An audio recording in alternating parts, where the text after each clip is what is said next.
Buenos días, mis queridos hermanos. Les saluda su hermana en la fe, Gilma Benítez. Vamos a meditar el Evangelio del día de hoy. Iniciamos orando en esta hermosa mañana, en el nombre del Padre, del Hijo y del Espíritu Santo. Amén. Ven, Espíritu Santo, ven a llenar los corazones de tus fieles. Ven, enciende en nosotros el fuego sagrado de tu amor. Ven, Espíritu Santo, abre nuestra mente, abre nuestra inteligencia para interpretar las Sagradas Escrituras. Danos el don de la sabiduría para saborear, para digerir, para rumiar la palabra de Dios que en esta mañana vamos a compartir. Amén. Mis queridos hermanos, hoy es martes 25 de septiembre, 25ª semana del tiempo ordinario. Proclamación del Santo Evangelio según San Lucas. Gloria a ti, Señor Jesús.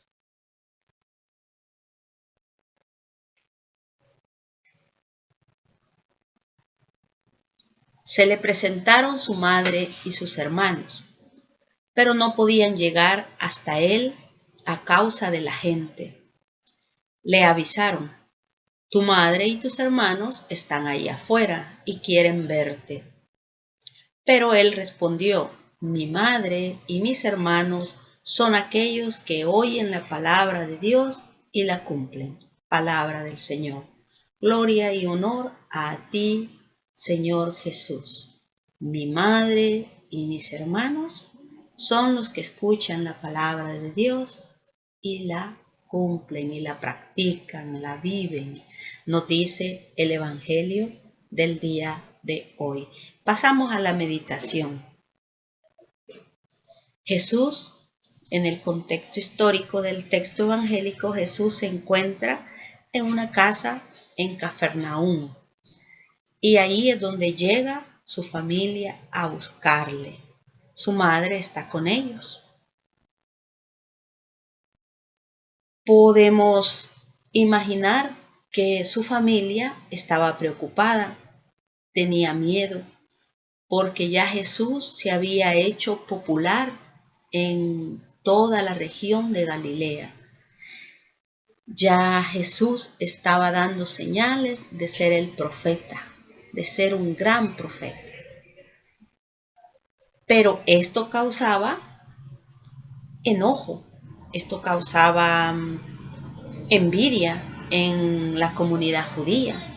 Esto causaba enojo en los romanos, porque estaba reuniendo a mucha gente en torno de él. Y por eso su familia lo buscaba para cuidar de él. Esto lo podemos leer en el contexto y tomando otros textos evangélicos, como puede ser Marcos 3:32 y Marcos 3:21. Ahí nosotros podemos leer cómo la familia quería llevarse a Jesús, llevárselo con ellos. En el capítulo 8, en el versículo 21 del texto evangélico que estamos leyendo, Jesús reacciona con firmeza ante lo que le dicen sobre la familia y sobre sus hermanos que lo están buscando afuera. Él contesta: mi madre y mis hermanos son los que oyen la palabra de Dios y la ponen en práctica. Es bueno pensar que cuando Jesús dice: mi madre y mis hermanos son los que oyen la palabra de Dios y la ponen en práctica, es bueno recordar quién es la palabra. Jesús es la palabra, y la palabra era Dios, y la palabra se hizo carne y habitó entre nosotros. Nos dice el evangelista Juan, San Juan 1, versículo 1 y versículo 14. Por tanto, si sabemos que Jesús es la palabra, oír la palabra es oír a Jesús, porque Jesús es la palabra. Jesús afirma que su familia no se reduce solo al núcleo consanguíneo, sino al núcleo extenso de la familia de Dios. Y esto también podemos encontrarlo en la Sagrada Escritura. San Pablo en la carta a los Romanos dice que por el bautismo somos hijos adoptivos de Dios. Y si somos hijos de Dios, somos hermanos de Jesús. Por tanto, esa sería como para nosotros una aclaración de por qué llamamos la palabra hermanos. También hoy día la utilizamos nosotros para referirnos a X persona que no necesariamente es hija de mi mamá o de mi papá, sino que es un hermano de la comunidad donde yo me reúno, que de hecho todos somos hermanos, aunque no tengamos esa costumbre de llamarnos entre todos hermanos, pero somos hermanos porque Jesús es nuestro hermano mayor. De igual manera, en el contexto de la historia judía, era muy natural que se llamaran hermanos.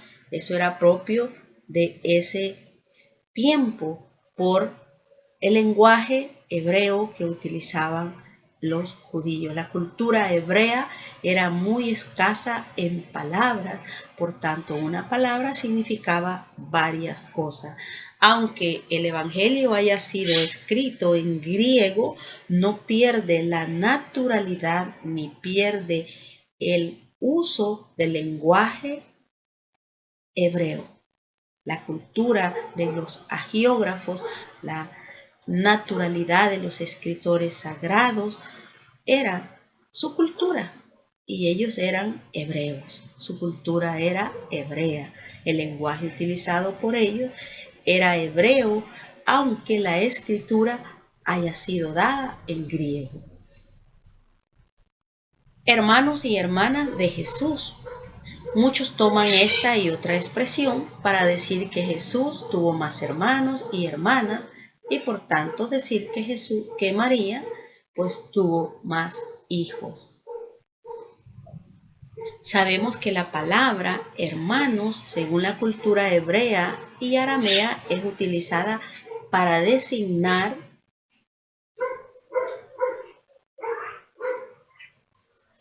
a primos y a miembros del mismo clan.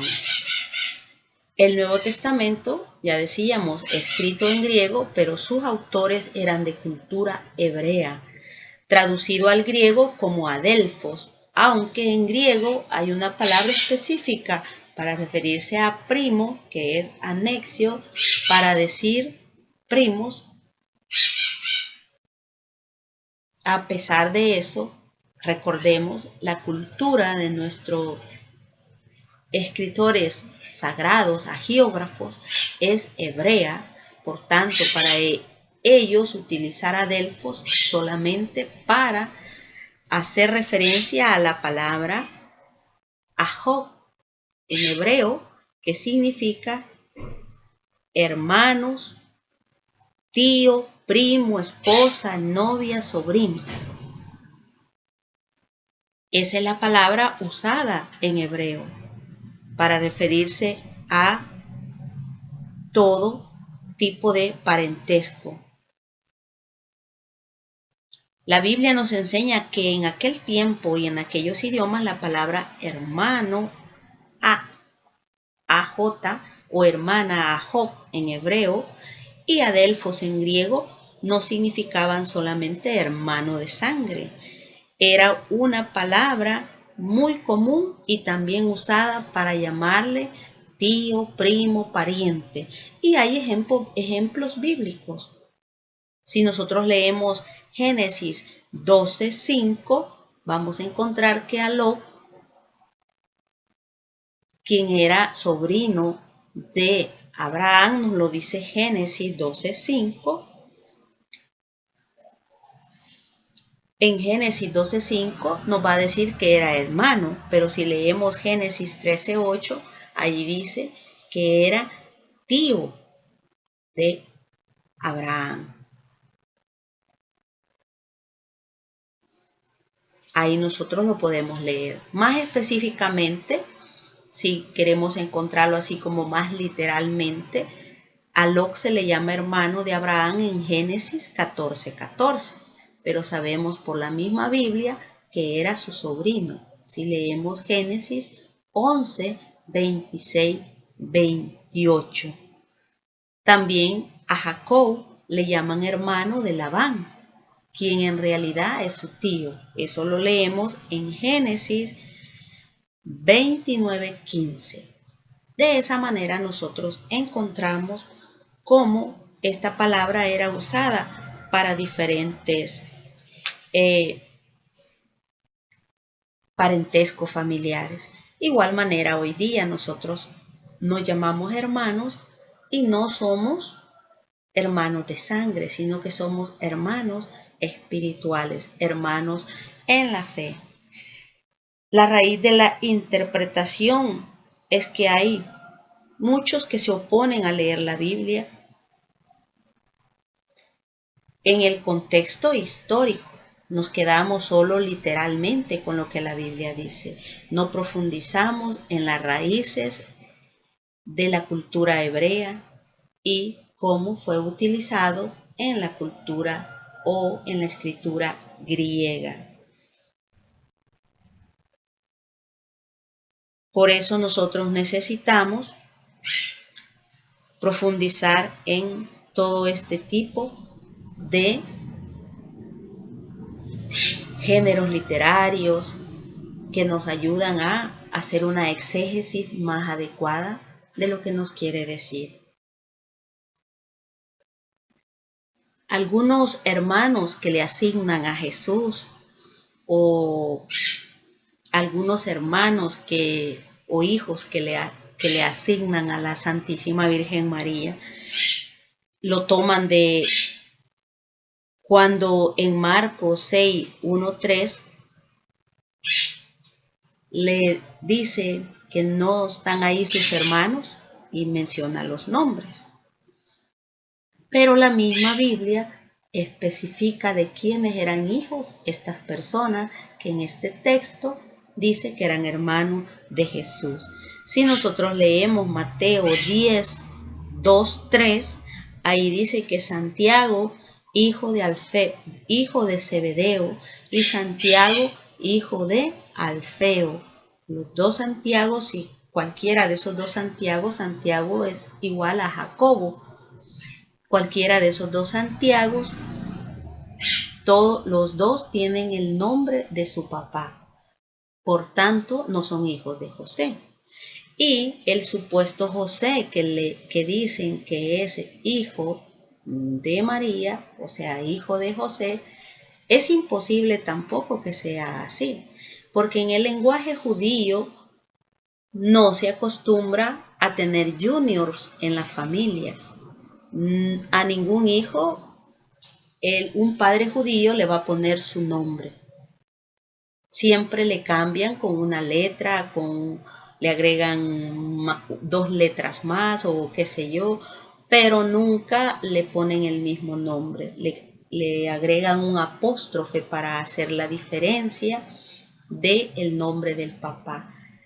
Para entenderlo mejor, así como lo decía anterior, no hay juniors en la cultura judía. Siempre debe de haber una diferencia. Y usted, mi querido hermano, mi querida hermana, puede leer desde el Génesis hasta el Apocalipsis y no va a encontrar a ningún papá judío que le haya puesto, a ningún papá del pueblo de Israel que le haya puesto su mismo nombre a su hijo. Siempre son diferentes nombres. Siempre vamos a encontrar un nombre diferente para cada uno de los hijos de una familia judía, porque eso era lo propio de su cultura. No es como nosotros, que generalmente al primer hijo el papá le pone su nombre, No, en la cultura judía no es así. No se hace eso. Siempre se le pone el nombre, pero con otro apóstrofe. Se le pone un nombre diferente. Bueno, eso es para como retomar un poco ese problema que genera este texto y algunos otros textos bíblicos. Pero volvamos al corazón del evangelio de hoy. Esto es como un poco de apologética sobre este evangelio, pero quedémonos en el mensaje, en el corazón central de este evangelio, el mensaje central que nos quiere dar. Él respondió, Jesús: mi madre y mis hermanos son aquellos que oyen la palabra de Dios y la cumplen. ¿Cómo entender así este mensaje que Jesús nos quiere dar? Mis queridos hermanos, si nosotros escuchamos la palabra, nosotros somos hermanos de Jesús, porque Él es la palabra. Y si Él es la palabra, nosotros nos unimos a Él por medio de la palabra también. Así como nos unimos, entramos en esa comunión a través de la Sagrada Eucaristía. Por eso somos hermanos al escuchar la palabra, porque vivimos y pensamos como nuestro hermano Jesús. ¿Y cómo podemos ser madre espiritual de esa palabra? Sencillo, haciéndola vida en nuestro corazón, acogiéndola en nuestro corazón, recibiéndola en nuestro corazón. Dice el profeta Isaías que así como la lluvia y la nieve bajan, empapan la tierra y hacen germinar, así también es la palabra de Dios que baja y que no retornará vacía sin haber dado el fruto para el cual se le fue enviada. Y esa palabra dice, nos dice la parábola de el sembrador, ¿verdad? Que salió a sembrar la semilla, en un evangelio que lo leíamos el día sábado. Nos hablaba de diferentes tipos de tierra, los que oyen la palabra y la ponen en práctica, los que por las preocupaciones de la vida la palabra no da fruto, y así diferentes tipos de tierra. La tierra es nuestro corazón, la palabra es Jesús, pues nosotros nos volvemos sagrario de la palabra, nos volvemos, si así lo decimos de alguna manera, como el vientre que acoge la palabra y ahí se queda germinando y da a luz un hijo nuevo, una hija nueva. La palabra viene a habitar en nuestro corazón, a encarnarse en nuestro corazón y a dar vida nueva en nosotros. Genera frutos nuevos en nosotros. Así nosotros podemos volvernos la madre de la palabra, al darle ese lugar en el corazón para que encarne y dé vida dentro de nosotros. Nos quedamos con ese pensamiento que Santiago nos dice también, que no seamos oyentes olvidadizos, que solo escuchamos la palabra, pero al salir se nos olvida y seguimos igual. Que la palabra haga la diferencia en nuestra vida. La palabra de Dios es viva y eficaz, nos dice Hebreos, como espada de doble filo que penetra y discierne hasta lo más íntimo de nuestro corazón, las coyunturas entre todos nuestros tejidos, entre todo nuestro ser más íntimo. Hasta ahí la palabra de Dios penetra como espada. ¿Y para qué? Para sacar todo lo que es malo y dar vida en todas esas áreas de nuestro ser interior. Que así sea, que la palabra de Dios la acojamos en nuestro corazón, que la palabra de Dios proclamada o leída o escuchada nosotros la podamos vivir en la vida diaria, como Santa Teresita del Niño Jesús nos decía y nos dice en su libro Historia de un alma: todas las cosas ordinarias de la vida, háganlas con un amor extraordinario. En eso consiste el caminito de la felicidad, hacer todo lo ordinario de la vida, lo que sea que a ti te toque hacer en tu trabajo, háganlo, nos dice Santa Teresita, doctora de la Iglesia, con un amor extraordinario. Verdaderamente en todo lo que hacemos, la clave, la llave es el amor. Que el Señor te bendiga y que la paz de nuestro Señor Jesucristo quede en cada uno de nuestros corazones, y nos vemos el día de mañana en la reflexión y meditación del Evangelio del día.